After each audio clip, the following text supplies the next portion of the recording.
saludo, mi nombre es Lady Villalba. A continuación presento el informe final de contabilidad, costos y presupuestos. En la unidad 1 encontramos la contabilidad general. ¿A qué hace referencia este concepto? Es un sistema encargado de registrar, clasificar y resumir las operaciones de una empresa. Lleva el control de los ingresos y los gastos, adicional a que establece los bienes, deudas y patrimonios que posee la entidad. Ayuda a determinar la pérdida o utilidad al finalizar un ciclo contable.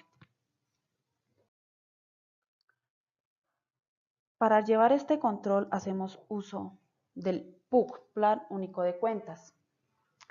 En este encontramos cuentas reales y nominales. Las cuentas reales son los activos, pasivos y patrimonio, y son las que conforman el estado de situación o balance general. Y las cuentas nominales, ingresos, costos y gastos, conforman el estado de resultados de ganancias o de pérdidas. Los activos son los bienes tangibles e intangibles que posee una empresa. Los tangibles pues son los edificios, los equipos de cómputo, las oficinas, y los intangibles hacen referencia a las marcas. Los pasivos son las obligaciones o deudas que tiene la empresa. El patrimonio son los aportes de los socios y los resultados de actividades, pérdidas o ganancias.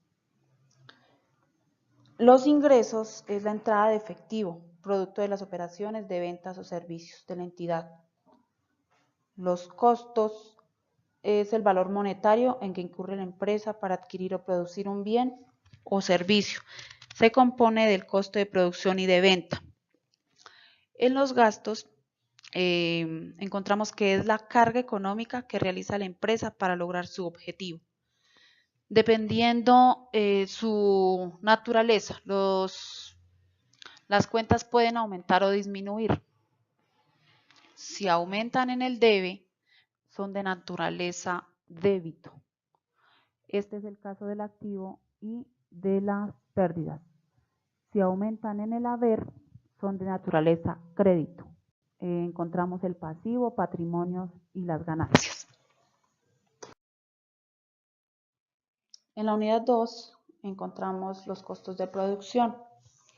¿Qué es un costo de producción? Es un esfuerzo un esfuerzo económico que se realiza para lograr los objetivos. Los componentes que intervienen en este proceso son la mano de obra, la materia prima y los costos indirectos.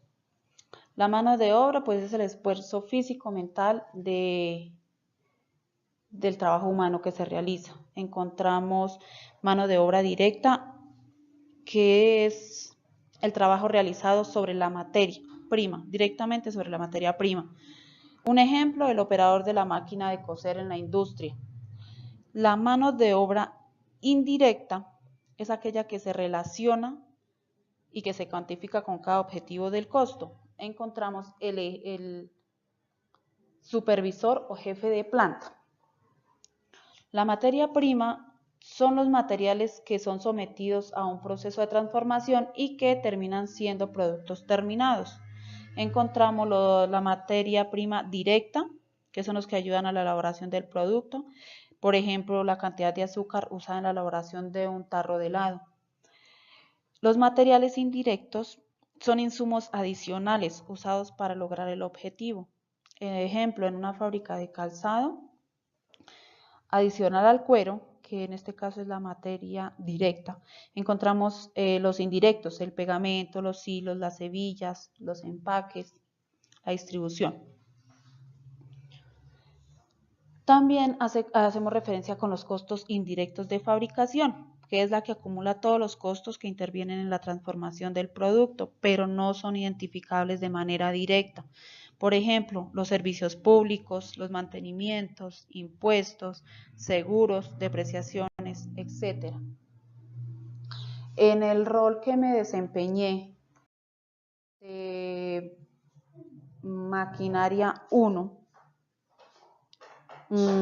encontramos que el ejercicio de la actividad dejó una utilidad de 6.500 pesos en el estado de resultados. Listo. En la unidad 3, los presupuestos, hacemos referencia a la liquidación de la nómina. Esta se liquida según el periodo adoptado por la empresa. Generalmente pues son mensuales, pero pues también se maneja de manera quincenal. Debemos seguir ciertos pasos. Primero, identificar el tipo de contrato que tienen las personas. Segundo, identificar los devengos de cada trabajador. Tercero, establecer deducciones de nómina. Cuarto, cálculo de provisiones de nómina. Quinto, cálculo de los parafiscales. El salario básico es la remuneración asignada. Es un pago fijo que tiene el trabajador por el desempeño de sus funciones. El básico corresponde al pago que recibe el trabajador de acuerdo a sus días laborados. Las horas extras son las horas que trabajan adicionales a las 8 horas diarias. El auxilio transporte tiene por objeto facilitar al empleado la llegada a su lugar de trabajo. Este únicamente se le liquida a trabajadores que devengan hasta 2 salarios mínimos legales vigentes. La comisión son incentivos que se les dan a los trabajadores, los entrega el empleador. El total devengado es la sumatoria de las anteriores, es la totalidad de ingresos que recibe el trabajador por la remuneración a su trabajo.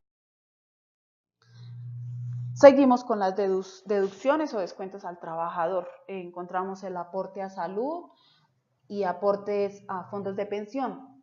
Este corresponde cada uno al 4%. Y pues son dineros que se le descuentan o deducen al trabajador para pago de aportes a la misma.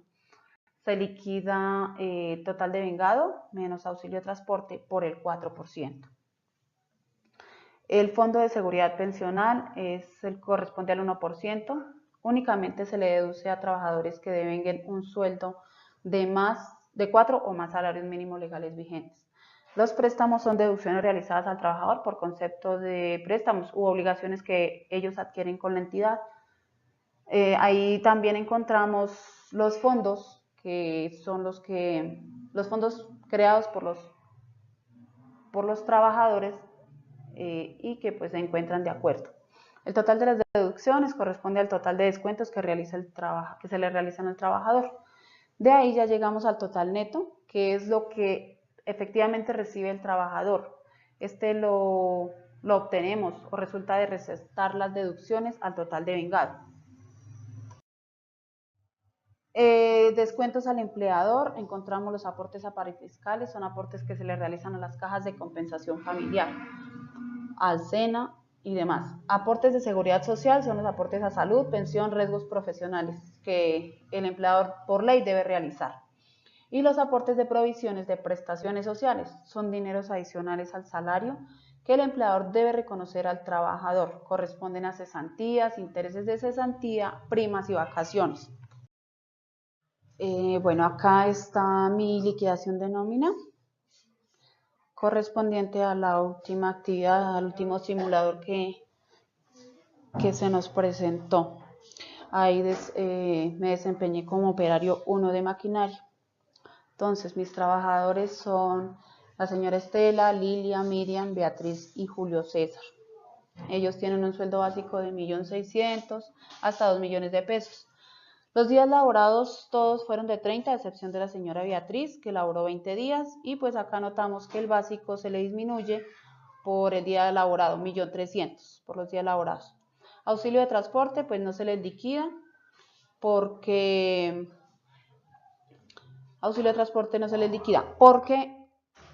ganan más de 2 salarios mínimos legales vigentes. Las horas extras se liquidan con la fórmula salario básico más el número de horas salario básico por el número de horas por el valor del recargo. La hora extraordinaria diurna, el 1.25. Hora extraordinaria nocturna, 1.75. Horas extras festivas diurnas el 2.0, hora extra festiva nocturna 2.5, la festiva diurna 1.75 y el recargo nocturno 0.35. Acá ya obtenemos un total de vengados sumando el salario básico, el auxilio de transporte y las horas extras. Continuamos con las deducciones. Para salud y pensión, le había comentado, corresponde al 4%, entonces tomamos total de vengado menos auxilio de transporte por el 4%. Lo mismo para la pensión. Cuentas por cobrar corresponden a los préstamos que cada empleado tiene, cada trabajador tiene. Los embargos también van en las deducciones, que algunos tienen embargos por alimentos, otros corresponden a los fondos de empleados que ellos tienen. El fondo de solidaridad, el 1%, no se les liquida porque mis trabajadores tienen menos de 4 salarios mínimos legales vigentes. Total deducido, la sumatoria de salud, pensión, cuentas por cobrar, embargo y otros, y el fondo de solidaridad. Neto pagado lo tomamos restando el total de vengado menos deducciones y nos da el valor real que va a ganar cada trabajador. Las apropiaciones. Tomamos total de vengado, esta es la sumatoria del total de vengado, menos auxilio de transporte por el 8.33%. Los intereses a las cesantías, el 1%, entonces tomamos este valor por el 1%, prima lo mismo, total de vengado menos auxilio de transporte por el 8.33%. Las vacaciones, total de vengado menos auxilio por el 4.16%. Los parafiscales es lo mismo, total de vengado menos auxilio por los porcentajes, 0.52, subsidio familiar del 4%, el SENA el 2%. Para los descuentos de la empresa el 8.5% y pensión el 12%. Entonces, hasta acá llega mi intervención con el video de fase final. Muchísimas gracias a todos.